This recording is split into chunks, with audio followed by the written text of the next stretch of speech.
ഇന്ന് അവരുയർത്തിയ ഒരു ബോർഡിൽ കണ്ടു ആ അന്വേഷണം CBI ആണ് നടത്തേണ്ടത് എന്ന്. അത് നിങ്ങൾ ഇങ്ങനെ ഫീൽ ചെയ്താലോ?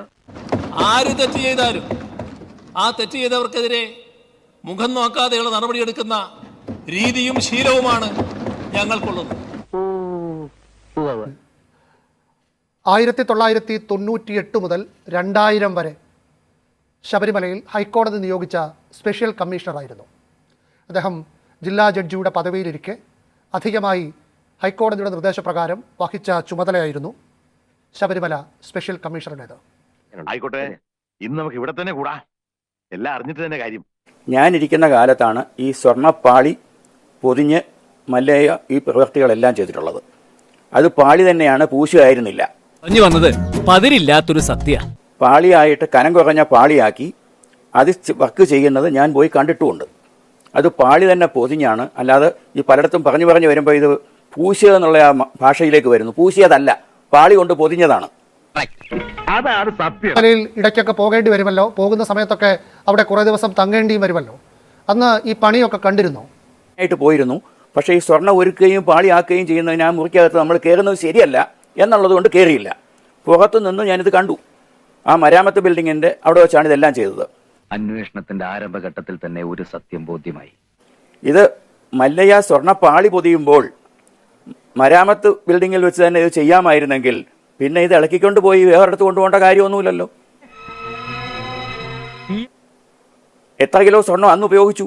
ഇതെല്ലാം ഉപയോഗിച്ചത് അവിടെ വെച്ച് തന്നെയല്ലേ. അവിടെ വെച്ച് പണിതല്ലാതെ പിന്നെ പുറത്ത് കൊണ്ടുപോകേണ്ട ഒരു പ്രശ്നം അന്ന് വന്നിട്ടില്ല. പിന്നെ എങ്ങനെ വന്നു? ആണെങ്കിലും എനിക്ക് ശേഷം കാണിക്കയായി സമർപ്പിക്കുന്ന വസ്തുക്കൾ അതിൽ ഏതെങ്കിലും തരത്തിലുള്ള അറ്റകുറ്റപ്പണി വേണമെങ്കിൽ അത് അവിടെ വെച്ച് തന്നെ ചെയ്യണമെന്നാണല്ലോ. ഇതൊന്നും പുറത്തു കൊണ്ടുപോകാൻ വ്യവസ്ഥയില്ല. അതും ശരിയാ. ഇപ്പോൾ ചെമ്പുപാളിയായത് മോഷണമാണെന്ന് ഉറച്ചു വിശ്വസിക്കുന്നു. ഹൈക്കോടതി സംശയിക്കുന്നത് പോലെ യഥാർത്ഥ പാളികളൊക്കെ വലിയ വിലയ്ക്ക് മറിച്ചു വിറ്റുണ്ടാവാം. അതിൻ്റെ സ്വർണത്തിൻ്റെ മൂല്യം മാത്രമാണല്ലോ അല്ലല്ലോ, അതിനൊരു വിശ്വാസ മൂല്യമുണ്ടല്ലോ. അത് കോടതി സംശയിക്കുന്ന പോലെ മറിച്ചു വിറ്റതായിരിക്കണം അല്ലേ? എന്ത് പറയാനാ എന്റെ സാറേ, നമുക്ക് ഊഹിക്കാനല്ലേ പറ്റുള്ളൂ. എന്തായാലും അത് അവിടുന്ന് പോയി എന്നുള്ളത് സത്യമാണ്. നമ്മുടെ നാട്ടിൽ ഇങ്ങനെയൊക്കെ നടക്കൂ? ഞാനും ഞെട്ടിടാ. അദ്ദേഹം തയ്യാറാവുണ്ട്.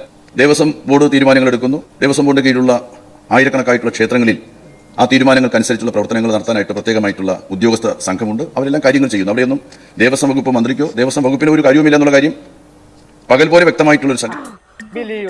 യോഗങ്ങളും ഇവരുടെ അധ്യക്ഷതയിലാണ് നടക്കുന്നത്. ഏറ്റവും ഒടുവിലുള്ള ആഗോള അയ്യപ്പ സംഗമം പോലും മുഖ്യമന്ത്രിയുടെയും ദേവസ്വം മന്ത്രിയുടെയും നേതൃത്വത്തിലാണ് നടന്നത്. മോഷണക്കാര്യം ചോദിക്കുമ്പോൾ ഞങ്ങൾക്കൊരു കാര്യവുമില്ല എന്ന് പറയുകയും ഞങ്ങളൊന്നും കാണുന്നുമില്ല കേൾക്കുന്നുമില്ല. ഈ വസ്തുക്കൾ ആർക്കാണോ കോടതി സംശയിക്കുന്നത് പോലെ മറിച്ചു വിറ്റത് അത് ആർക്കാണെന്ന് അന്നത്തെ ദേവസ്വം മന്ത്രിക്ക് അറിയാമെന്ന് പ്രതിപക്ഷം പറയുമ്പോൾ ഇങ്ങനെ ചൊടിക്കുകയും ചെയ്യുന്നത് എന്തിനാണ്? പ്രതിപക്ഷം പറയുമ്പോൾ ഇങ്ങനെ ചൊടിക്കുകയും ചെയ്യുന്നത് എന്തിനാണ്? സഭയ്ക്ക് പുറത്ത് ഇതേക്കുറിച്ച് ചോദിക്കുമ്പോൾ ഓടി ഒളിക്കുന്ന ആളാണെന്ന് ഓർക്കണം. അവിടെയൊന്നും ദേവസ്വം വകുപ്പ് മന്ത്രിക്കോ ദേവസ്വം വകുപ്പിനോ ഒരു കാര്യവുമില്ല എന്നുള്ള കാര്യം പകൽ പോലെ വ്യക്തമായിട്ടുള്ള അഭിനയൊക്കെ അസംബ്ലി പോരെ, ഇവിടെ വേണോ? ശ്രീ വിനു, ശബരിമല സ്വർണ്ണപ്പാളി വിവാദമെന്നാണ് നമ്മുടെ നാട്ടിലെ ഏതാണ്ട് എല്ലാ മാധ്യമങ്ങളും ഈ ഒരു വിഷയത്തിനെ വിശേഷിപ്പിക്കുന്നത്. പക്ഷെ ഞാൻ കരുതുന്നത് ഇനിയെങ്കിലും നമ്മളതിനെ ശബരിമല സ്വർണ്ണക്കടത്ത് എന്ന നിലയ്ക്ക് മാറ്റണം എന്നാണ്. ഇതിനോടകം തന്നെ ജസ്റ്റിസ് കൂടി പറഞ്ഞതുപോലെ തന്നെ ശബരിമലയിലെ സ്വർണ്ണപ്പാളികളുമായി ബന്ധപ്പെട്ട് അതിന്റെ ഇൻസ്റ്റലേഷൻ ആദ്യത്തെ തവണ അത് ചെയ്യുന്നതിന് ഒരു ഭാഗവും പുറത്തേക്ക് കൊണ്ടുപോകേണ്ടുന്ന ആവശ്യം ഉണ്ടായിരുന്നില്ല എങ്കിൽ പിന്നീട് അതിന്റെ മെയിൻ്റനൻസ് വേണ്ടി വന്നാൽ അതെന്തിന് പുറത്തേക്ക് കൊണ്ടുപോകണം? അതെ, അതാണ് എനിക്ക് ഇപ്പോഴും മനസ്സിലാവാത്തത്. വരുന്നതിന് മുമ്പ് തന്നെ ദേവസ്വത്തിന്റെ ചട്ടങ്ങൾ അനുസരിച്ചിട്ട് അവിടെയുള്ള അസറ്റ് പുറത്തേക്ക് കൊണ്ടുപോകാനായിട്ട് നിയമമില്ല. എന്നിട്ടും 2019 അത് പുറത്തേക്ക് കൊണ്ടുപോയി. 2023 കോടതിയുടെ വിധി വന്നതിന് ശേഷം നിലവിൽ ഇപ്പോഴത്തെ ദേവസ്വത്തിന്റെ കാലയളവിൽ തന്നെ കഴിഞ്ഞ മാസം ഇത് വീണ്ടും അവിടെ നിന്നെടുത്ത് പുറത്തേക്ക് കൊണ്ടുപോയി. എന്ന് വെച്ചാൽ ഏത് മാനുവൽ പ്രകാരമാണോ ദേവസ്വം ബോർഡ് പ്രവർത്തിക്കേണ്ടത് അതിന് പുല്ലുവില, ഹൈക്കോടതിയുടെ ഉത്തരവ് എവിടെയുണ്ട് അതിനും പുല്ലുവില എന്നാണ് അതിനർത്ഥം. ഇത് തീരുമാനിക്കാനായിട്ട് കേവലം ദേവസ്വത്തിലെ ഏതെങ്കിലും സ്റ്റാഫിന് കഴിയുമോ എന്നുള്ളതാണ് ഒന്നാമത്തെ ചോദ്യം. ചട്ടത്തിലില്ലാത്ത കോടതി വിലക്കിയിരിക്കുന്ന ഒരു കാര്യം ചെയ്യുന്നതിന് വേണ്ടിയിട്ട് ഏതെങ്കിലും ഒരു ജീവനക്കാരനോ ഒരു പറ്റം ജീവനക്കാർക്കോ വിചാരിച്ചാൽ സാധിക്കുമോ? അപ്പൊ ഇത് കേവലം ജീവനക്കാരുടെ കയ്യിൽ നിന്ന് മാത്രം നടത്താൻ കഴിയുന്ന ഒരു കാര്യമല്ല. ഈ ബോർഡിന്റെ തലപ്പത്തുള്ള ആൾക്കാർ അറിയണം. അതിനൊരു പൊളിറ്റിക്കലായിട്ടുള്ള ബാക്കിങ്ങും ഉണ്ടെങ്കിൽ മാത്രമേ ഇത് കൊണ്ടുപോകാൻ കഴിയൂ. ഈ ചട്ടങ്ങളും കോടതിയുടെ ഉത്തരവുണ്ടായിട്ടും പല പ്രാവശ്യം എന്നുള്ളത് കോർട്സിൽ തന്നെ പറയണം, പല പ്രാവശ്യം ഈ സ്വർണ്ണപ്പാളികൾ പുറത്തു പോയിട്ടുണ്ടെങ്കിൽ അതിനർത്ഥം ഈ സ്വർണ്ണക്കടത്ത് നടത്തുന്നതിന് വേണ്ടി തന്നെയായിരുന്നു, അത് ആസൂത്രിതമായിട്ടുള്ള ഗൂഢമായിട്ടുള്ള ഒരു പദ്ധതി അതിന് പിന്നിലുണ്ട് എന്ന് തന്നെയാണ്. UB ഗ്രൂപ്പിന്റെ ഫൈനാൻസ് മാനേജർ വളരെ കൃത്യമായിട്ട് ഒരു കമ്മ്യൂണിക്കേഷൻ അയച്ചിരിക്കുന്നതിൽ 1.564 കിലോഗ്രാം സ്വർണ്ണമാണ് ഈ ദ്വാരപാലകരെ പൂശുന്നതിന് അല്ലെങ്കിൽ അതിനെ പൊതിയുന്നതിന് വേണ്ടി ചെലവാക്കിയിരിക്കുന്നത് എന്ന് പറയുന്നുണ്ട്. അപ്പൊ അത് കൃത്യമായിട്ട് അതിനെ മുഖവിലേക്ക് എടുത്തുകൊണ്ടാണ് കോടതി പറയുന്നത്. എങ്കിൽ നേരത്തെ ഞങ്ങൾ പ്രകടിപ്പിച്ചിരുന്ന ഇത് രണ്ടും 2 സെറ്റ് പാളികളാണ് എന്നുള്ള കാര്യം ഇപ്പോൾ നീതീകരിക്കപ്പെടുകയാണ്. ഫുള്ളി ജസ്റ്റിഫൈഡ് എന്നുള്ള വാക്കാണ് കോടതി ഇവിടെ പറയുന്നത്. അപ്പൊ അങ്ങനെ വന്നു കഴിഞ്ഞാൽ ഈ യഥാർത്ഥ സ്വർണ്ണപ്പാളികൾ മറ്റാർക്കെങ്കിലും അതുകൊണ്ട് തന്നെ വലിയ വിലയ്ക്ക് അത് വിറ്റിരിക്കാം എന്നൊരു സംശയം കോടതി ഇവിടെ പറയുന്നുണ്ട്. വളരെ ഇങ്ങനെ സമ്പാദിച്ചിരിക്കുന്ന, അതായത് വലിയൊരു തുകയ്ക്ക് ഒരു ബയറെ കണ്ടെത്തി ഇത് കൈമാറ്റം ചെയ്തിട്ടുണ്ടാകുമെന്നും അങ്ങനെ കിട്ടിയിരിക്കുന്ന പണം ഇതിൽ ഉൾപ്പെടുന്ന കള്ളന്മാർ വീതിച്ചെടുത്തിട്ടുണ്ട് എന്നും കോടതി പറയുന്നുണ്ട്. ഇവർ ഈ പറയുന്നതല്ല സത്യമാണെന്ന് കരുതിക്കോ. ദേവസ്വം മന്ത്രി ഇത് അറിഞ്ഞില്ല, ദേവസ്വം ബോർഡ് പ്രസിഡന്റ് അറിഞ്ഞില്ല, അങ്ങനെയാണെങ്കിൽ അതിനർത്ഥം എന്താ? ഇവരെ കൊണ്ട് ആ ജോലിക്ക് കൊള്ളത്തില്ലായിരുന്നു എന്നല്ലേ അതിനർത്ഥം?